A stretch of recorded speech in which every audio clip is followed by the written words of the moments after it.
کتاب و سنت دعوت دین احکام و مسائل کے لیے رسم و رواج کے خاتمے اور نوجوانوں کو سوشل میڈیا کے فتنوں سے بچانے کے لیے اسلامی چینل علوم القرآن ZHB کو سبسکرائب اور شیئر کر کے مضبوط کیجیے۔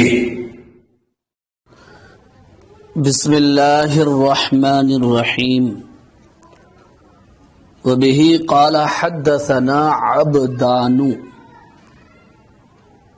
اور حضرت امام بخاری علیہ الرحمہ فرماتے ہیں کہ ہم سے حدیث بیان کی عبدان نے۔ عزیز طالبات، حضرت امام بخاری علیہ الرحمہ کے استاد ہیں عبدان۔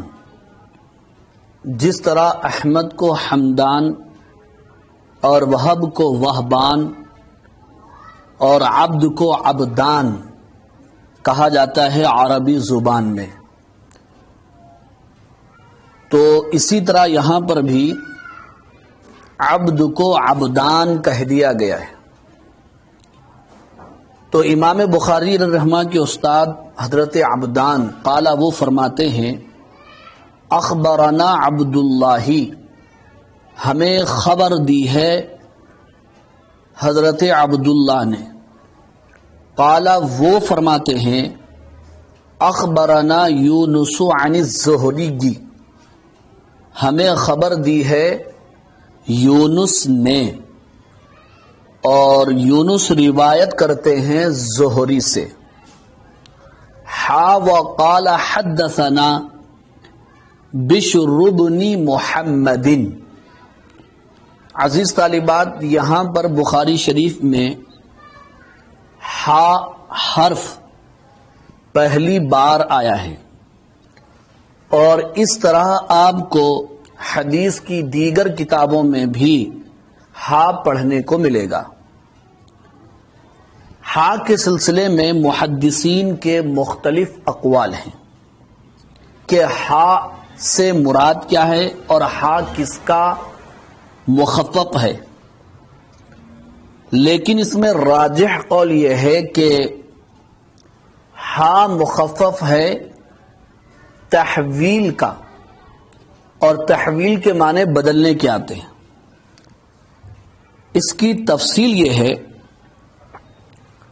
کہ کسی حدیث کی دو یا دو سے زیادہ سندیں ہوتی ہیں،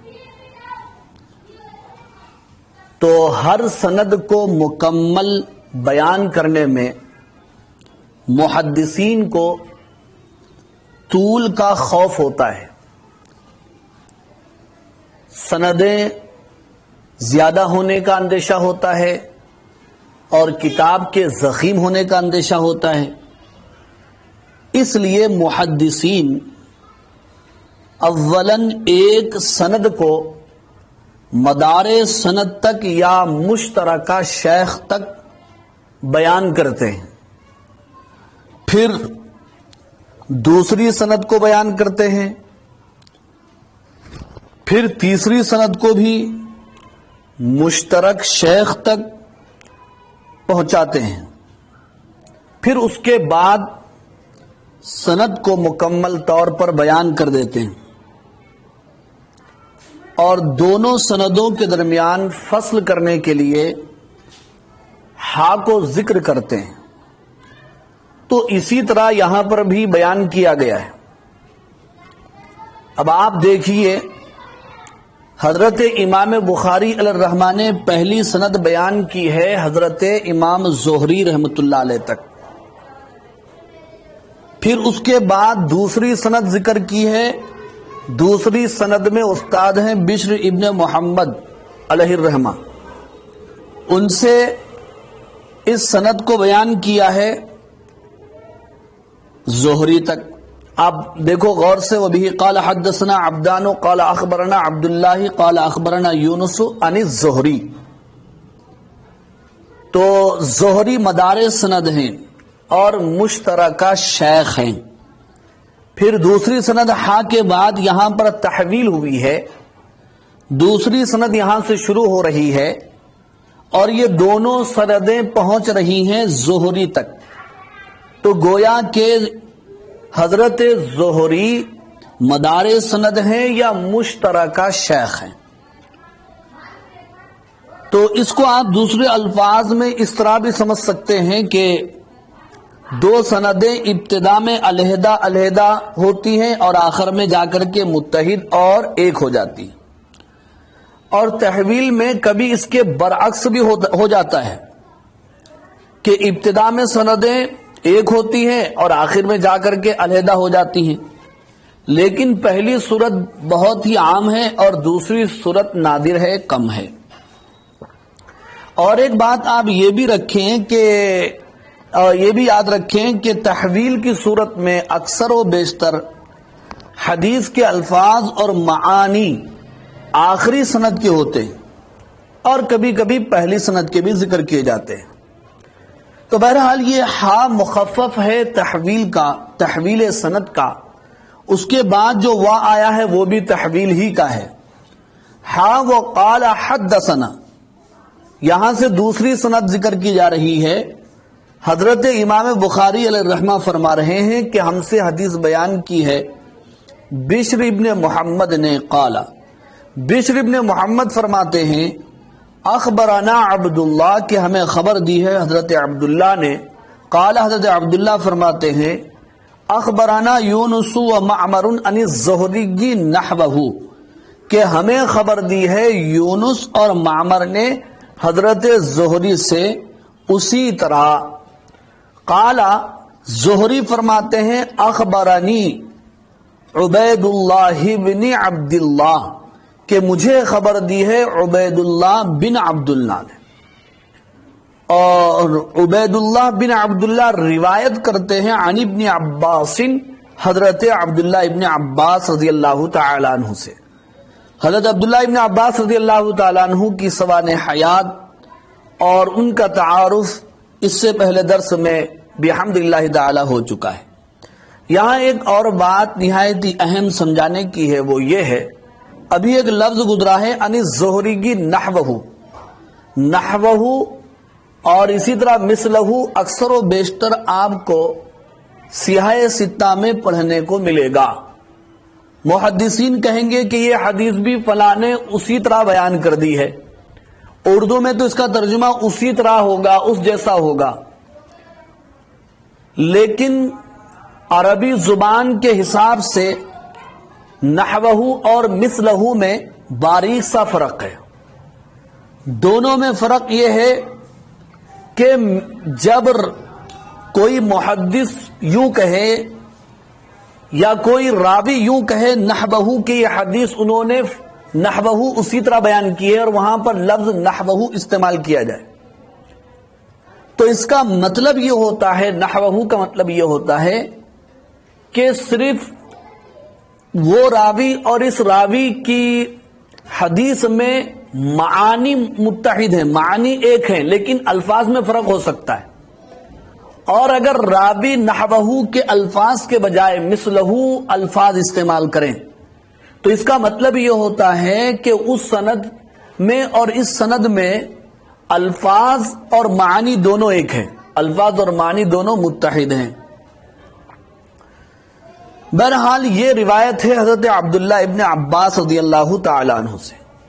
قال، حضرت عبداللہ ابن عباس رضی اللہ تعالی عنہ فرماتے ہیں کان رسول اللہ صلی اللہ علیہ وسلم اجود الناس، کہ حضور اکرم صلی اللہ علیہ وسلم لوگوں میں سب سے زیادہ سخی تھے۔ یہاں پر اجودہ منصوب ہے اس لیے کہ وہ کانا کی خبر ہے، اجود۔ اب یہاں پر آپ دیکھیے اجود الناس آپ صلی اللہ علیہ وسلم کی شان بیان کی گئی ہے، تو دو لفظ استعمال کیے جاتے ہیں، دو صفتیں بیان کی جاتی ہیں، ایک ہے جود اور ایک ہے سخا۔ جیم واو دال، جادہ یجودو جودن باب نصرہ ینصرو سے، اس کے معنی ہے بخشش میں غلبہ پانا، دوسروں کو عطا کرنے میں غالب آنا، اور سخا کے معنی بھی لوگوں کے دینے کے آتے ہیں۔ لیکن جود و سخا میں فرق ہے۔ شارحین نے بیان فرمایا ہے کہ جود ایک استعداد ہے، ایک فطری صلاحیت و قابلیت اور ملکہ ہے، اور سخاوت اس کا ثمرہ اور نتیجہ ہے۔ یہ دونوں میں فرق ہے۔ دوسری بات یہ ہے کہ جود و سخا کہتے کس کو ہے؟ اس سلسلے میں کافی تعریفیں کی گئی ہیں اور تفصیلات بیان کی گئی ہیں، لیکن اصلی بات یہ ہے جود و سخا کے سلسلے میں لوگ مختلف غلط فہمیوں کا شکار ہیں۔ جن کے پاس پیسہ زیادہ ہوتا ہے، دولت ہوتی ہے، لوگ سمجھتے ہیں کہ وہ جود و سخا کا بادشاہ ہے، حالانکہ کسی کے پاس پیسے زیادہ ہوں، دولت کی فراوانی ہو، اور وہ اس میں سے کچھ لوگوں پر لٹا رہا ہو اور خرچ کر رہا ہو، تو آپ ابھی یہ فیصلہ نہیں کر سکتے کہ وہ جود و سخا میں بادشاہ ہے، یا وہ اجود الناس ہے، یا وہ سخی ہے۔ اس لیے کہ جود و سخا ایک قلبی اور دلی صفت ہے، اور وہ غنائے قلب سے پیدا ہونے والی صفت ہے، مال و دولت پر موقوف نہیں ہے۔ ورنہ دولت تو فرعون کے پاس بھی تھی، دولت تو قارون کے پاس بھی تھی، لیکن وہ بڑا بخیل اور کنجوس تھا، اس کے حالات سے آپ بخوبی واقف ہیں۔ تو یہ اصل میں غنا کا تعلق، سخاوت کا تعلق یہ دل سے ہے۔ اگر کسی کے پاس بہت زیادہ مال ہے، وہ اس میں سے کچھ خرچ کر رہا ہے، اور اس کے مقابلے میں دوسرے آدمی کے پاس زیادہ نہیں ہے لیکن وہ اسے پورا لٹا رہا ہے، تو آپ دونوں میں سے کسے سخی کہیں گے، پہلے والے کو یا دوسرے والے کو؟ آپ دونوں میں سے کسے غنی کہیں گے، پہلے والے کو یا دوسرے والے کو؟ ظاہر بات ہے دوسرے والے کو۔ جس کے پاس جتنا مال تھا اس نے کل کا کل صرف کر دیا، اللہ کے راستے میں خرچ کر دیا، جیسا کہ حضرات شیخین حضرت عمر اور حضرت ابوبکر صدیق رضی اللہ تعالیٰ عنہ کا واقعہ مشہور و معروف ہے۔ ایک جنگ کے موقع پر آپ صلی اللہ علیہ وسلم نے فی سبیل اللہ خرچ کرنے کا حکم دیا۔ حضرت عمر رضی اللہ تعالیٰ عنہ اپنی آدھی دولت لا کر آپ صلی اللہ علیہ وسلم کی خدمت میں پیش کیا، اور حضرت ابوبکر صدیق رضی اللہ تعالیٰ عنہ نے اپنا کل اور سارا مال لا کر بارگاہ رسالت میں پیش فرمایا۔ تو آپ بتائیے کہ دونوں میں سخی کون ہے؟ دونوں بھی سخی ہیں، لیکن اجود الناس کون ہے یہاں پر ظاہری اعتبار سے؟ یہ تو آپ صلی اللہ علیہ وسلم کی صفت ہے، میں سمجھانے کے لیے بول رہا ہوں کہ دونوں کے مقابلے میں زیادہ سخی کون ہے؟ حضرت ابوبکر صدیق رضی اللہ تعالیٰ عنہ۔ ان کے پاس مال اتنا نہیں تھا، لیکن جتنا بھی تھا انہوں نے سارا کا سارا مال فی سبیل اللہ خرچ کر دیا۔ تو اس لیے سخاوت ہو وہ اس کا تعلق دل سے ہے، مال و دولت سے نہیں ہے۔ نیز حضرت امام راغب رحمۃ اللہ علیہ نے جود و سخا کی بڑی البیلی تعریف فرمائی ہے، انوکھی تعریف فرمائی ہے، جس سے جود و سخا اور بھی واضح ہو جاتا ہے۔ انہوں نے فرمایا اعطاء ما ينبغي لمن ينبغي، یعنی جس چیز کے لیے، جس آدمی کے لیے جو چیز مناسب ہو وہی چیز خرچ کر دینے کا نام جود و سخا ہے۔ جہاں پر جس چیز کی ضرورت ہو وہاں پر اسی چیز کو ہبا کر دینا، اسی چیز کو دے دینا، اسی کا نام جود و سخا ہے۔ کوئی اگر برہنہ ہے، کپڑوں کی ضرورت ہے، اسے کپڑے دے دیں، کوئی بھوکا ہے اسے کھانا کھلا دیں، کسی کے پاس مال نہیں ہے اس کے لیے مال کا نظم کر دیں۔ اور اسی طرح جہاں جہالت ہے وہاں اپنا علم صرف کر دیں، اور جہاں لوگ گمراہ ہو رہے ہوں وہاں پر لوگوں کو ہدایت دی جائے اور راستہ بتایا جائے، یہ سخاوت ہے۔ اس اعتبار سے آپ صلی اللہ علیہ وسلم سب سے زیادہ سخی، اس لیے کہ آپ ہادی و رہنما ہیں اور لوگوں کے درمیان علم تقسیم کرنے والے ہیں قرآن کریم کی نسبت سے اور نبی اور رسول ہونے کی حیثیت سے۔ آپ سے بڑا معلم، آپ سے بڑا مبلغ، آپ سے بڑا رہنما، آپ سے بڑا قائد، آپ سے بڑا غم گسار، آپ سے زیادہ امت کا ہمدرد کون ہو سکتا ہے؟ اس لیے آپ سب میں، لوگوں میں سب سے زیادہ اجود تھے، سخی تھے۔ آپ صلی اللہ علیہ وسلم کے سخاوت کے واقعات سیرت نبوی میں کثرت سے بیان کیے گئے، ایک دو نہیں، کئی ایک واقعات اور قصے آپ صلی اللہ علیہ وسلم کے سخاوت کے بیان کیے گئے ہیں۔ ایک بار بحرین سے 1,00,000 درہم آئے، آپ ان کو تقسیم کرتے رہے یہاں تک کہ 1 درہم بھی اس میں سے باقی نہیں رہا۔ ایک مرتبہ حضور اکرم صلی اللہ علیہ وسلم کی خدمت میں ایک خاتون نے عمدہ چادر پیش کی اور اس خاتون نے، صحابیہ نے یہاں تک کہا کہ یہ چادر صرف میں نے آپ کے لیے خاص طور پر تیار کیا ہے۔ آپ صلی اللہ علیہ وسلم اس چادر کو لے کر اندر تشریف لے گئے دولت قدے میں۔ اتنے میں جب آپ صلی اللہ علیہ وسلم باہر آئے، کسی صحابی نے چھو کر دیکھا اور کہا کہ اللہ کے نبی، یہ چادر بڑی خوبصورت ہے، مجھے عنایت فرما دیجئے۔ تو آپ صلی اللہ علیہ وسلم نے انہیں عطا فرما دیا۔ اسی طرح غزوہ حنین سے جب آپ واپس تشریف لا رہے تھے، کچھ اعرابی اور گنوار آپ کے پاس آئے اور اصرار کرنے لگے، یہاں تک کہ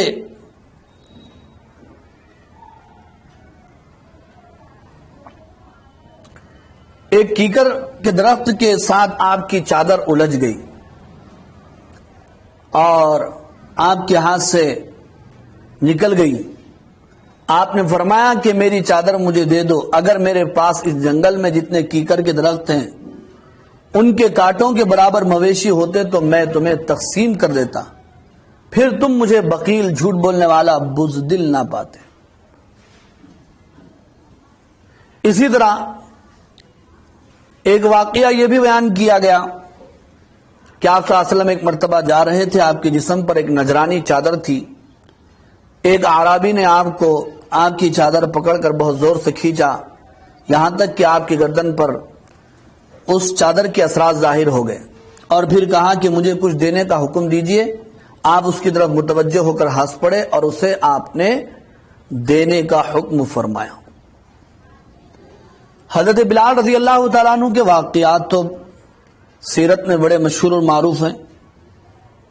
وہ خود فرماتے ہیں کہ آپ صلی اللہ علیہ وسلم جب کسی حاجت مند کو دیکھتے تو مجھے حکم دیتے، میں کسی سے قرض لیتا اور اسے کپڑے پہناتا اور کھانا کھلاتا، یہاں تک کہ وہ مشرک کا مشہور و معروف واقعہ پیش آیا جس نے حضرت بلال کو قرض دینا شروع کیا، اور اس کے قرض کے چکانے کا وقت قریب آیا تو اس وقت کچھ نہیں تھا، تو اس نے دھمکی دی حضرت بلال رضی اللہ تعالیٰ عنہ کو پھر سے غلام بنا لینے کی۔ یہ الگ بات ہے کہ آپ صلی اللہ علیہ وسلم کا معجزہ وہاں پر ظاہر ہوا، اللہ تعالیٰ نے اونٹنیوں کی شکل میں اس قرض کے ادا کرنے کا انتظام فرمایا۔ اس طرح آپ صلی اللہ علیہ وسلم اجود الناس تھے، لوگوں میں سب سے زیادہ سقی، سب سے زیادہ لوگوں کو عطا کرنے والے اور دینے والے۔ لیکن خود آپ کے گھر کا حال کیا تھا؟ حضرت عائشہ رضی اللہ تعالیٰ عنہ فرماتی ہیں کہ 2 مہینے گھر میں چولہا نہیں سلگتا تھا، اور ہم 2 کالی چیزوں پر کام چلاتے تھے، کھجور کھا لیتے تھے اور پانی پی لیتے تھے۔ کسی شاعر نے کہا نا، خود جو کھائے اور جواہر لٹائے۔ یہ آپ صلی اللہ علیہ وسلم کی شان سخاوت تھی، لوگوں کو دینے میں، لوگوں کو عطا کرنے میں۔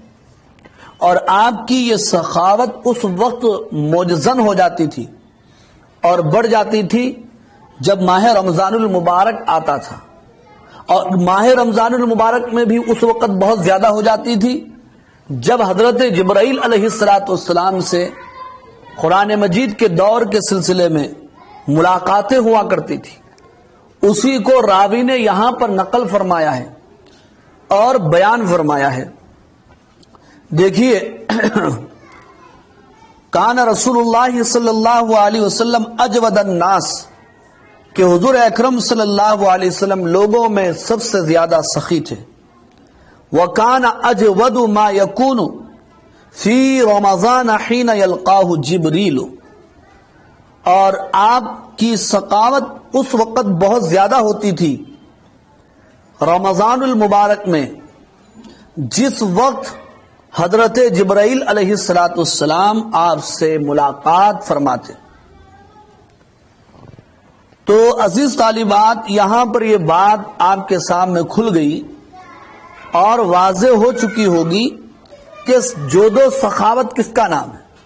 زیادہ مال، زیادہ پیسہ ہو، پھر اس میں سے آدمی کچھ خرچ کر دے تو وہ زیادہ سخی نہیں کہلائے گا۔ جس کے پاس جتنا آتا جائے وہ پورا کا پورا خرچ کرتا چلا جائے تو وہ سب میں زیادہ سخی اور جود و سخا کا بادشاہ کہلاتا ہے۔ ورنہ تاریخ میں بہت سارے سخی گزرے ہیں۔ حاتم طائی کی سخاوت تو بڑی معروف اور مشہور ہے، لیکن وہ میرے نبی سے زیادہ سخی نہیں ہو سکتا، میرے آقا سے زیادہ وہ جود و سخا کرنے والا نہیں ہو سکتا، اس لیے کہ آپ کے پاس جو آتا تھا آپ وہ لوگوں کے درمیان تقسیم فرما دیتے تھے، لٹا دیتے تھے۔ آج اگر دنیا میں کوئی بڑا مالدار ہو اور وہ بہت زیادہ خرچ کر جائے، اور ہو سکتا ہے تعداد میں اس کی دولت آپ صلی اللہ علیہ وسلم کی دولت سے بڑھ جائے کمیت کے اعتبار سے، لیکن پھر بھی وہ سخی نہیں کہلا سکتا، اس لیے کہ وہ اپنے لیے رکھتا ہے۔ مگر آج صلی اللہ علیہ وسلم وہ غنی تھے اور وہ جود و سخا کی صفات آپ کے اندر تھی کہ آپ لٹا دیتے تھے۔ راتوں میں آپ کو نیند نہیں آتی تھی، اور جب تک مال تقسیم نہیں ہوتا تھا آپ آرام نہیں فرماتے تھے، آپ لیٹتے نہیں تھے، لوگوں کے درمیان اس طرح تقسیم کر دیتے تھے۔ اس سے بات بھی معلوم ہوئی کہ جود و سخا یہ ہمارے نبی کی سنت ہے، یہ ہمارے نبی کی آن اور شان ہے، یہ ہمارے نبی کا امتیاز ہے۔ اس لیے امتیوں کو بھی چاہیے اور غلامان رسول کو بھی چاہیے کہ وہ جود و سخا کی صفت اپنے اندر رکھیں اور پیدا کریں۔ بخل مذموم شے ہے اور جود و سخا محمود اور اچھی چیز ہے، کام میں آنا۔ لیکن یہاں پر ایک سوال پیدا ہوتا ہے کہ رمضان المبارک میں آپ کی سخاوت زیادہ کیوں ہو جاتی تھی؟ اس کی وجہ یہ ہے کہ یہاں پر کئی شرافتیں، عظمتیں اور نورانی چیزیں یکجا ہو جاتی تھی۔ ایک تو خود رمضان المبارک سید الشہور، پورے مہینوں کا سردار ہے، اور دوسری بات اس ماہ میں تشریف لانے والا فرشتہ وہ سید الملائکہ، فرشتوں کا سردار ہے، اور جس نبی اور پیغمبر کے پاس وہ فرشتہ آ رہا ہے وہ نبی اور پیغمبر سید الاولین والآخرین، سید المرسلین۔ کتاب آپ صلی اللہ علیہ وسلم پر نازل ہو رہی ہے، وہ کتاب ساری آسمانی کتابوں کی سردار ہے۔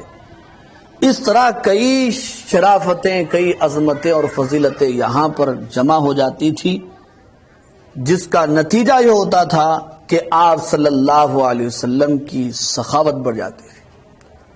اور دوسری بات یہ ہے کہ ماہ رمضان المبارک میں خود اللہ کی طرف سے رحمتیں اور برکتیں بارش کی بوندوں کی طرح اترتی ہیں، جہنم کے دروازے بند کر دیے جاتے ہیں، جنت کے دروازے کھول دیے جاتے ہیں، گنہگاروں کو بخشا جاتا ہے، مغفرت کا اعلان ہوتا ہے۔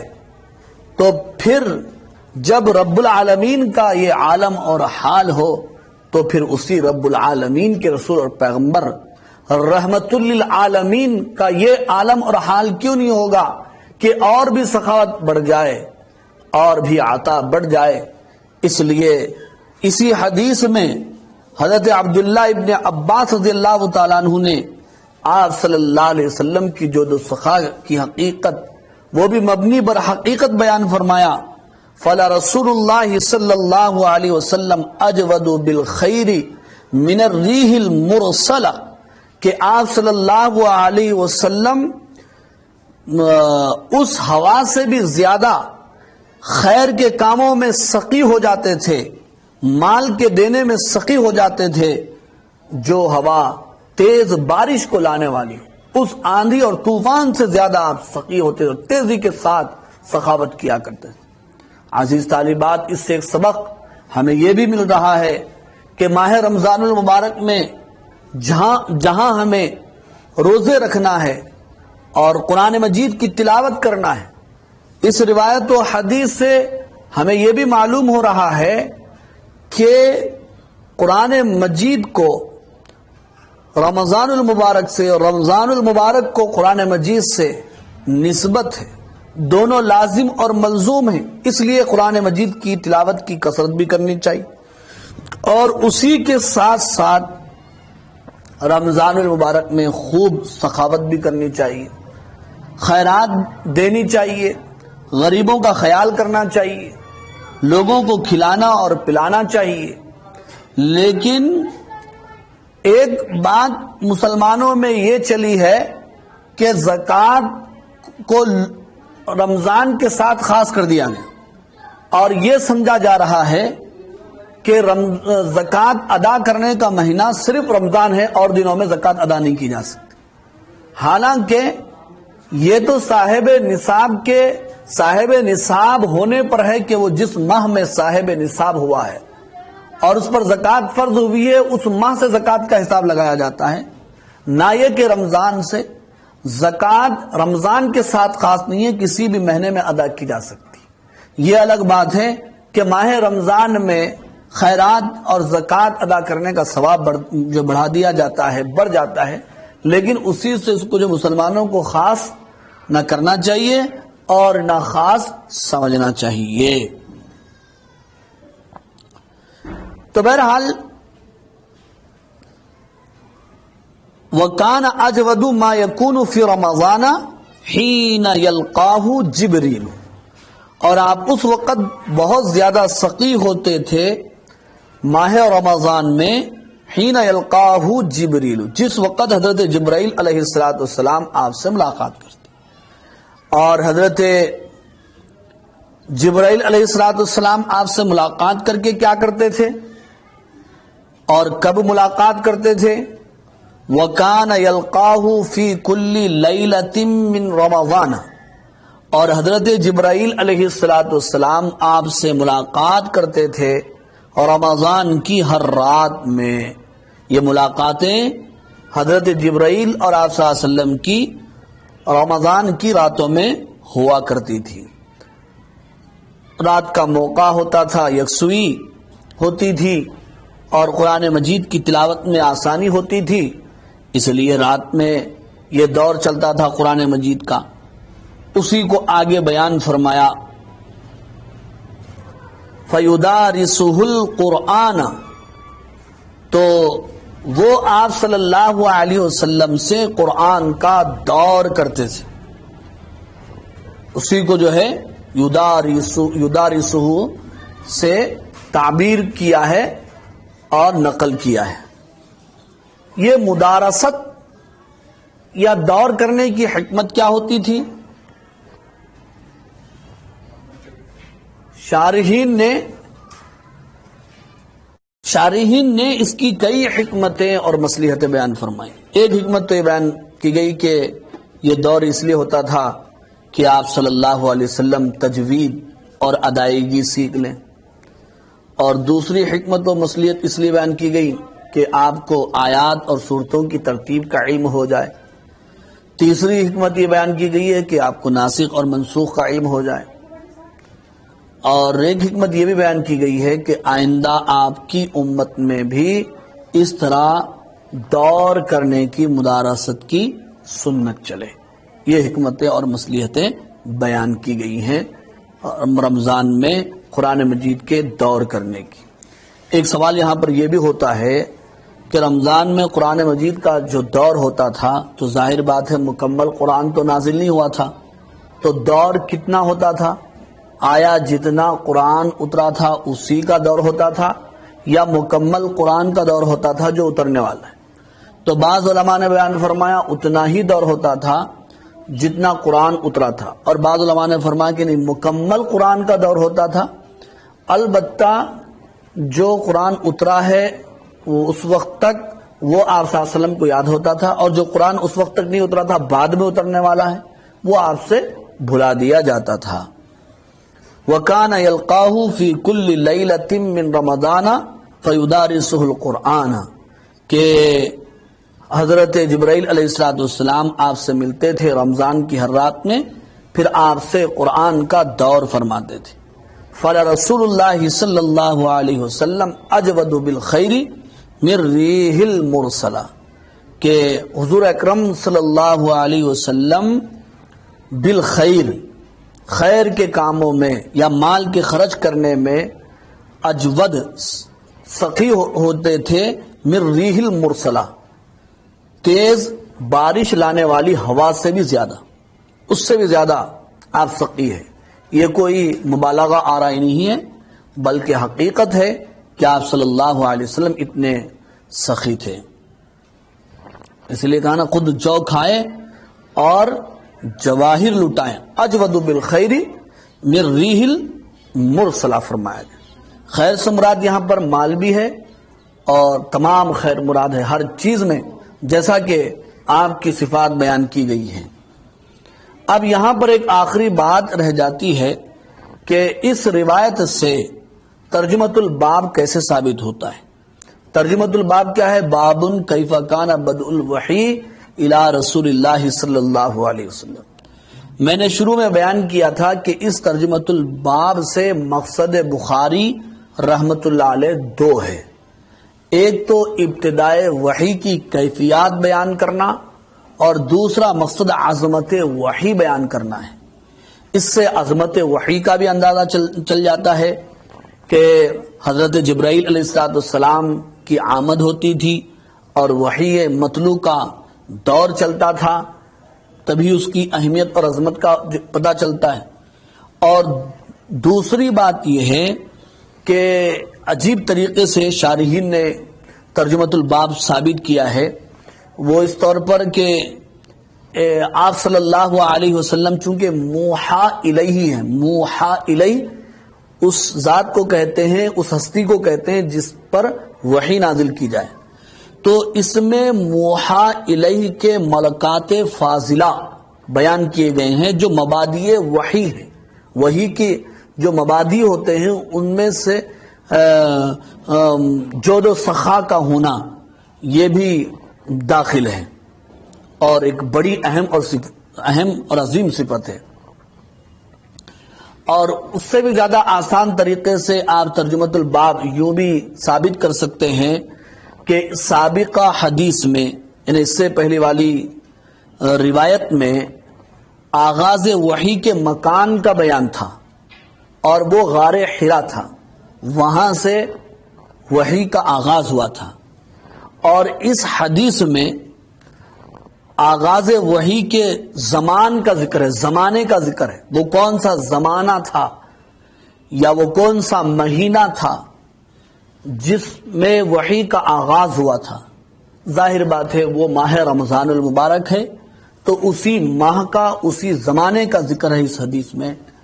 شہر رمضان الذی انزل فیہ القرآن ھدی للناس وبینات من الھدی والفرقان، ماہ قرآن وہ ہے، ماہ رمضان وہ ہے جس میں اللہ نے قرآن نازل کیا ہے۔ تو سابقہ حدیث میں آغاز وحی کے مکان کا بیان تھا، اور اس حدیث میں آغاز وحی کے زمان کا ذکر ہے، تو اسی سے ترجمۃ الباب بآسانی ثابت ہو گیا۔ دعا فرمائیے اللہ تعالیٰ سے، اللہ تعالیٰ ہمیں حضور پاک صلی اللہ علیہ وسلم کی سنتوں پر عمل پیرا ہونے کی توفیق عطا فرمائے، اور آپ صلی اللہ علیہ وسلم کی اس خاص صفت کو امت میں بھی پیدا فرمائے۔ وآخر دعوانا ان الحمد للہ رب العالمین۔